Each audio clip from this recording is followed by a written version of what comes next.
रानू चिड़िया का गाजर का खेत तैयार था। गाजरों के हरे हरे पत्ते बहुत सुंदर लग रहे थे। रानू चिड़िया हर रोज अपने घर से निकलती और अपने गाजर के खेत में जाकर मेहनत करती। रानू चिड़िया अपने खेत की तरफ जा रही थी कि रास्ते में कालू कौवा और गोरी कौवी अपने टूटे फूटे घर के सामने बैठे हुए थे। रानू चिड़िया कौवों के पास रुकती है। कौवे भैया, आज मेरे खेत में काम कुछ ज्यादा है। अगर आप काम में मेरी मदद करें तो मैं आपको पेट भर गाजरें दूंगी खाने को। कौवा और कौवी एक दूसरे के मुंह की तरफ देखते हैं। क्या कर लोगी काम? मेरे तो पेट में दर्द है। और मेरे सर में बहुत ज्यादा दर्द है। अभी थोड़ी देर पहले तो तुम दोनों अच्छे भले बैठे हुए थे। अब काम करने की बात आई तो दोनों बीमार हो गए। कालू, भूख भी लगी है। अगर कुछ ना खाया तो पेट का दर्द और भी बढ़ जाएगा। ठीक है, चल भी चिड़िया, आज हम तेरे साथ ही काम पर जाते हैं। रानू चिड़िया कालू कौवे और गोरी कौवी को अपने साथ गाजरों के खेत में ले जाती है। रानू चिड़िया, हमें जल्दी जल्दी से बता दो क्या काम करना है। अगर धूप तेज हो गई तो मुझसे काम नहीं होगा। रानू, धूप में तो मैंने भी कभी काम नहीं किया। मेरा तो धूप में काम करने से रंग काला हो जाता है। अच्छा बताती हूँ, सांस तो लेने दे। कौवे भैया, आप ये बाल्टी उठाकर नदी से पानी ले आए और गोरी, आप ये सारी जड़ी बूटियाँ खेत से निकाल कर वहाँ एक तरफ रख दे और मैं तब तक आज के लिए खेत से गाजरें निकाल लूँ। रानू चिड़िया कौवे और कौवी को उनका काम बताती हुई वहाँ से चली जाती है। गोरी, मैं पानी ले आऊं और तुम जल्दी जल्दी से अपना काम निपटा लेना। फिर घर जाकर आराम से मजे मजे से गाजरें खाएंगे। कालू कौवा बाल्टी उठाता है और नदी से पानी लेने चला जाता है और गोरी कौवी खेत से जड़ी बूटियां निकालने लगती है। गोरी जैसे ही ठंडे घने पेड़ के नीचे जाती है तो उसका आराम करने को दिल करता है। अभी मैं थोड़ा आराम कर लेती हूँ, अभी बहुत दिन पड़ा है। मैं दोपहर के बाद काम करूँगी। अगर धूप में काम किया तो मेरा रंग काला हो जाएगा। रानू चिड़िया अपने खेत से गाजरें निकाल लेती है। अपना काम खत्म करने के बाद रानू चिड़िया कौवों की तरफ लौट कर जाती है तो गोरी कौवी पेड़ के नीचे सोई हुई खर्राटे ले रही थी। ये काली कौवी तो अभी से सो गई है और वो कालू कौवा भी अभी तक लौट कर नहीं आया। गोरी गोरी उठो, धूप तेज हो रही है और तुमने अभी तक काम शुरू भी नहीं किया। कहाँ कहाँ कौन कौन आया है? कोई नहीं आया है। मैंने कहा अपना काम खत्म कर लो। काम करोगी तो फिर ही मैं शाम को तुम्हें गाजरें दूंगी। मुफ्त में गाजर नहीं मिलेगी। छाँव ठंडी थी इसलिए मुझे नींद आ गई। मैं अभी काम शुरू करती हूँ। मैं नदी पर जाती हूँ। वो कालू भी अभी तक लौट कर नहीं आया, ना जाने कहाँ रह गया है। रानू चिड़िया उड़ती है और नदी की तरफ जाती है। पागल चिड़िया, कालू भी मेरी तरह कहीं सो रहा होगा। अगर इतना ही काम करने वाले हम होते तो हम भी आज जंगल के अमीर कौवे होते। ऐसे दूसरों के घरों में चोरियां ना करते। गोरी कौवी इधर उधर देखती है। उसे चिड़िया की गाजरें पड़ी दिख जाती हैं। गोरी कौवी गाजरों के पास जाती है और जल्दी जल्दी से गाजरें खाने लग जाती है। कालू कालू कौवे उठो, तुम नदी से पानी लेने आए थे लेकिन तुम तो यहाँ सो रहे हो। कौन कौन कहाँ? इतनी गहरी नींद सोते हो तुम दोनों पति पत्नी कि नींद से उठते ही शोर शुरू कर देते हो। नदी से पानी लो और खेत में आ जाओ, अभी और भी काम करना है। माफ करना चिड़िया, मैं सो गया था। आप जाओ, मैं अभी आता हूँ। चिड़िया वापस खेत में जाती है तो गोरी कौवी के पास आधी खाई हुई गाजरें पड़ी थी और गोरी कौवी दोबारा सोई हुई थी। मैंने तो इन कौवों को काम पर लगाकर अपना काम ही बढ़ा लिया। ये कौवी फिर से सो गई है और मेरी सारी गाजरें भी खा गई है। रानू चिड़िया गोरी कौवी को सोया हुआ छोड़कर दोबारा अपने काम पर लग जाती है और खेत से गाजरें निकालने लगती है। कालू कौवा नदी से पानी की बाल्टी भरकर आधे रास्ते तक तो आ जाता है लेकिन आधे रास्ते में आकर वो थक जाता है। नहीं होगा, इतना भारी काम मुझसे तो नहीं होगा। मरना है क्या? मैं नहीं उठा सकता बोझ। कालू कौवा पानी की बाल्टी वहीं रखकर चिड़िया के खेत की तरफ चला जाता है। कालू कौवे, तुम फिर खाली हाथ ही आगे हो। मेरी पानी की बाल्टी कहाँ है? पीपल के पेड़ के पास पड़ी है, जाकर उठा लो। मैं नहीं कर सकता ये सब कुछ। मुझे पहले ही पता था तुम आलसी कफे, मेहनत करना कब जानते हो। चलो, वो भी सोई है तुम्हारी पत्नी काली गोरी कफी, उसे साथ लो और निकल जाओ मेरे खेत से। लेकिन हमारी गाजरें, तुमने वादा किया था कि तुम हमें गाजरें दोगी।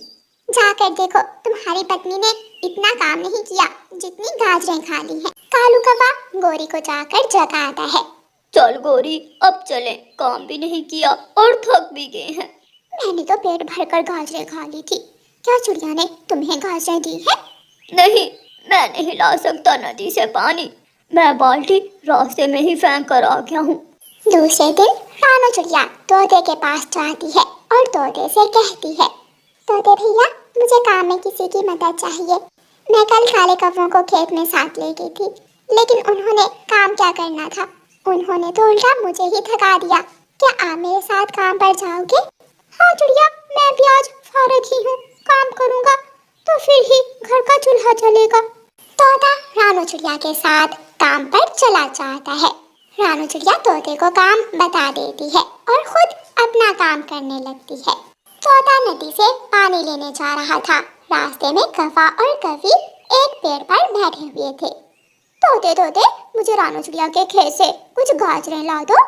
नाना, मैं चोरी नहीं कर सकता, मैं तो शाम को काम खत्म करने के बाद ही चिड़िया से गाजरें लूंगा। चल चल, भाग जा फिर यहाँ से। तोता डरता हुआ वहाँ से चला जाता है।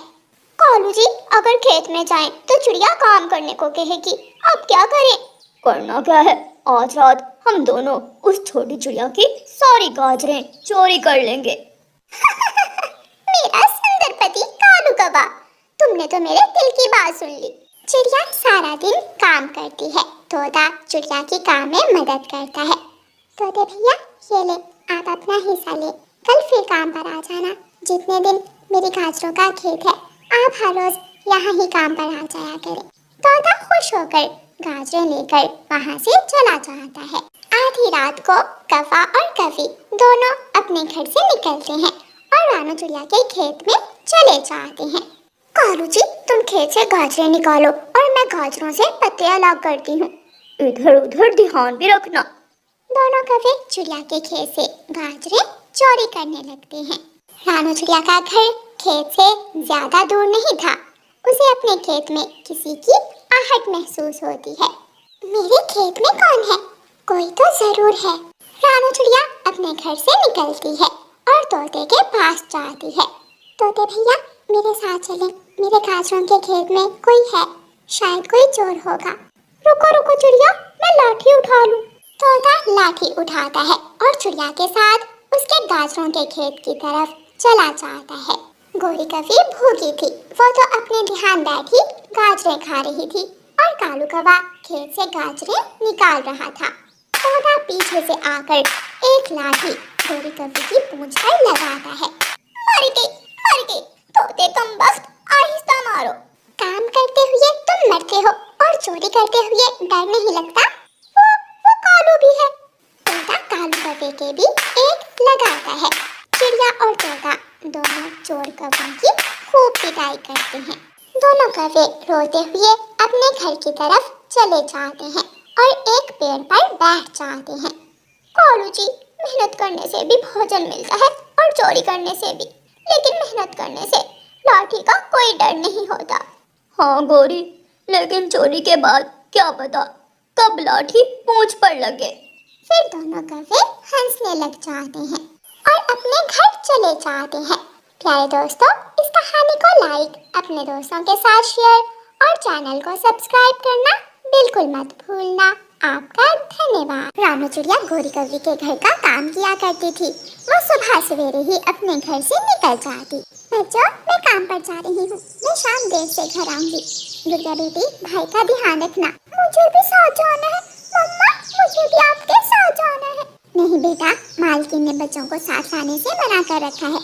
मम्मा, कुकू मुझे भी पीछे से बहुत तंग करता है। चुड़ैल चुड़ैल, तू तंग करती है, मैं तो तंग करता हूँ। बच्चों, मुझे परेशान मत करो, मैं पहले ही बहुत परेशान हूँ। मम्मा चिड़िया अपने काम पर निकल जाती है। मम्मा चिड़िया के जाने से पहले ही नलके के पास ढेर सारे बर्तन जमा होते थे। चिड़िया, पहले जल्दी से बर्तन साफ कर लो और फिर बाद में घर की सफाई कर लेना। और हाँ, ध्यान रखना तुम्हारे भाई अभी सो रहे हैं, जरा आहिस्ता झाड़ू लगाना। ठीक है मालकिन। गौरी अपनी नौकरानी चिड़िया से ऐसे कहती हुई बाहर चली जाती है। चिड़िया बर्तन धोती है और फिर बर्तन साफ करने के बाद घर में झाड़ू लगाने लगती है। तिरछी आंख से कालू कौवा चिड़िया को देख रहा था। जब चिड़िया का ध्यान कालू कौवे की तरफ जाता है तो कालू बेड की दूसरी तरफ मुंह कर लेता है। कालू भैया, आप जाग रहे हैं तो जरा उठ जाएं, मैं कंबल भी उठा कर रख देती हूँ। नहीं नहीं, मुझे अभी नींद आ रही है। चिड़िया अपने काम में लग जाती है और कालू कौवा फिर से चिड़िया को आंख चुरा चुरा कर देखने लगता है। शाम को माँ चिड़िया को जो पैसे मिलते उनसे वो अपने बच्चों के लिए खाना ले जाती। रात को बच्चे खाना खाते और कुछ बातें करने के बाद सो जाते। मम्मा चिड़िया हरियाली तोते के पास बैठी हुई थी। हरियाली, वो कौवा हर समय मुझे घूर घूर कर देखता रहता है। कभी कभी तो दिल करता है गोली मारूं इस नौकरी को और किसी फैक्ट्री में काम कर लेती हूँ। रानो, मैंने भी ये दिन देखे हैं जहाँ तो एक कालू कौवा है और फैक्ट्री में उस जैसे हजारों होंगे। जैसे तैसे अपने बच्चों का पेट भरो, तुम्हें कालू कौवे से क्या लेना देना। आज चिड़िया जब काम पर जाती है तो घर में कोई नहीं था। चिड़िया आवाज देती है, गौरी, गौरी बहन, आप कहाँ हैं? आज तो गौरी सुबह सवेरे ही अपने मायके चली गई है। मालकिन तो आज मुझे कोई काम भी नहीं बता कर गई। आज छोड़ो काम, चिड़िया बहुत काम करती हो तुम। यहाँ आओ, बैठो बैठो कुर्सी पर।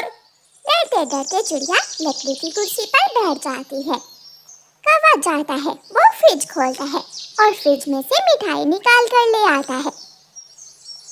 नहीं नहीं कालू भैया, मैं तो घर से रूखी सूखी खाकर आई हूँ। चिड़िया, आखिर कब तक रूखी सूखी खाओगी? लो लो, मिठाई खाओ मिठाई। अगर मुझसे दोस्ती कर लोगी तो दिन बदल जाएंगे। ऐसे कहते हुए कालू कौवा रानो चिड़िया के पंख को पकड़ने की कोशिश करता है। रानो चिड़िया छलांग लगाकर दूसरी तरफ हो जाती है। डर गई चिड़िया, मैं तो मजाक कर रहा था। कालू भैया, मैं इज्जत वाली चिड़िया हूँ, मैं ऐसी मिठाइयाँ खाने वाली नहीं हूँ। अगर होती तो मुझे ऐसे दूसरों के घरों में काम करने की जरूरत न होती। मैं जा रही हूँ, गौरी आई तो उसे बता देना, मैं कल से काम पर नहीं आऊंगी, कोई और काम वाली रख ले। चिड़िया वहाँ से चली जाती है। रानो चिड़िया, रुको रुको, बात तो सुनो। लेकिन चिड़िया कौवे की कोई बात सुने बिना वहाँ से चली जाती है। ये मरवाएगी, ये छोटी चिड़िया मुझे गौरी के हाथों मरवाएगी। फिर कालू कौवा एक उपाय सोचता है। वो अलमारी खोलता है और अलमारी से गौरी का एक कंगन उठाकर अपनी थैली में डालकर बाहर चला जाता है। कालू कौवा वो कंगन बेचकर दारू पीता है, जुआ खेलता है और डिस्को में जाकर नाच गाना करता। मेरा कंगन नहीं है, कौन ले गया मेरा कंगन? कालू भी घर आ जाता है। कालू मेरा कंगन नहीं है। तो फिर उस चोरनी के पास वो कंगन ही होगा। किसके पास कालू? वो रानो चिड़िया। वो चिड़िया जब मैं बाहर से आया तो अलमारी खोल कर खड़ी थी।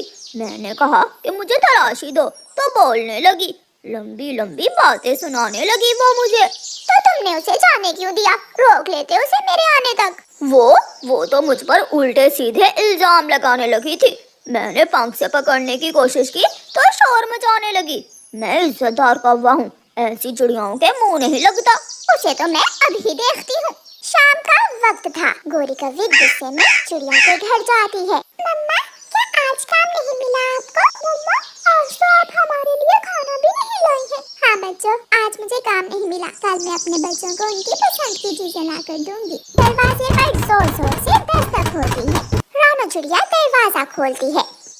मैं तेरी जान ले लूंगी, नमक हराम। जिस थाली में खाती हो उसी में छेद करती हो। कहाँ है मेरा कंगन? कहाँ है? गौरी बहन, कौन सा कंगन जो तुम मेरे घर से चुरा कर लाई हो? गौरी का शोर सुनकर आसपास के सभी पक्षी वहाँ इकट्ठे हो जाते हैं। सब देख लो इस चोरनी को, मेरे घर में काम करती थी, मेरा सोने का कंगन चुरा लाई है। रानो, हमें आपसे ये उम्मीद नहीं थी। दिन आते जाते रहते हैं रानो, लेकिन तुम चोरी भी कर सकती हो, ये हमने कभी भी नहीं सोचा था। चिड़िया जब भी बोलने लगती तो कोई ना कोई उसे चुप करवा देता। मैंने ऐसा कुछ, वो तो मेरा पति इज्जत वाला कौवा है, अगर कोई और होता तो पंख खोल खोल कर तुम्हारी तलाशी लेता। हम इज्जतदार कौवे हैं, इसलिए तुम्हें जेल नहीं भेज रहे। अगर हमारी जगह कोई और होता तो अब तक तुम जेल में होती। गौरी अपने दिल की भड़ास निकालकर वहां से चली जाती है। दूसरे पक्षी भी रानू चिड़िया की तरफ नफरत भरी निगाहों से देखते हुए वहां से चले जाते हैं। घर जाकर रानू चिड़िया अपने बच्चों से नजर मिलाने से डर रही थी। मम्मा, आप तो हमेशा चोरी करने से मना करती हैं, फिर वो सब आपको छोड़नी क्यों बोल रहे थे? बेटी उठो, सामान उठाओ, हम सब ये जंगल छोड़कर दूसरे जंगल जा रहे हैं। लेकिन कहाँ मम्मा, हमें कहाँ जाना है? मैं जाऊंगा, मैं दूसरे जंगल जाऊंगा। याहू! कुकू अभी छोटा था, वो छोटी छोटी बातों पर खुश हो जाता था। बेटी गुड़िया, अब मैं यहाँ नहीं रह सकती।